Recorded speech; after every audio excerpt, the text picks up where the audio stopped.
ब्रह्मा ने श्री कृष्ण की परीक्षा क्यों ली? यह बात तब की है जब श्री कृष्ण अपनी बाल्यावस्था में थे, यानी यह कहानी श्री कृष्ण के बचपन की है। उस समय ब्रह्मा जी को पता चला कि भगवान विष्णु स्वयं श्री कृष्ण के रूप में पृथ्वी पर अवतरित हुए हैं, तो उनके मन में श्री कृष्ण के दर्शन करने का विचार आया। वह ब्रह्मलोक से पृथ्वी पर आए और देखा कि अपने सिर पर मोर मुकुट को धारण किए एक बालक गायों और ग्वालों के साथ मिट्टी में खेल रहा है।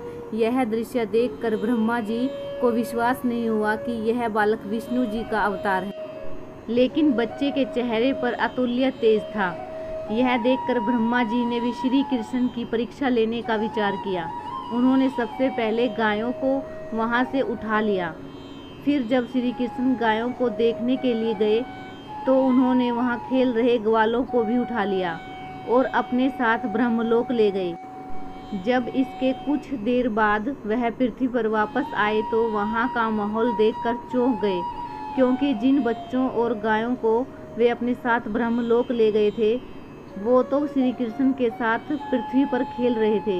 यह देखकर उन्होंने ध्यान लगाकर ब्रह्मलोक की स्थिति जाननी चाहिए। उन्होंने दिव्य दृष्टि से देखा कि सभी बालक और गायें ब्रह्मलोक में ही हैं। यह सब देखकर उन्हें श्री कृष्ण की लीला समझ आ गई। उन्होंने हाथ जोड़कर उनसे क्षमा मांगी, साथ ही प्रार्थना की कि प्रभु मुझे अपने असली रूप के दर्शन दें। तब श्री कृष्ण ने ब्रह्मा जी को अपने विराट रूप दिखाया। श्री कृष्ण के उस रूप के दर्शन करने के लिए कई और ब्रह्मा भी वहां पर आ गए। उन ब्रह्मा में कुछ 3 सर के, कुछ 4 सिर के तो कुछ 100 सिर के थे।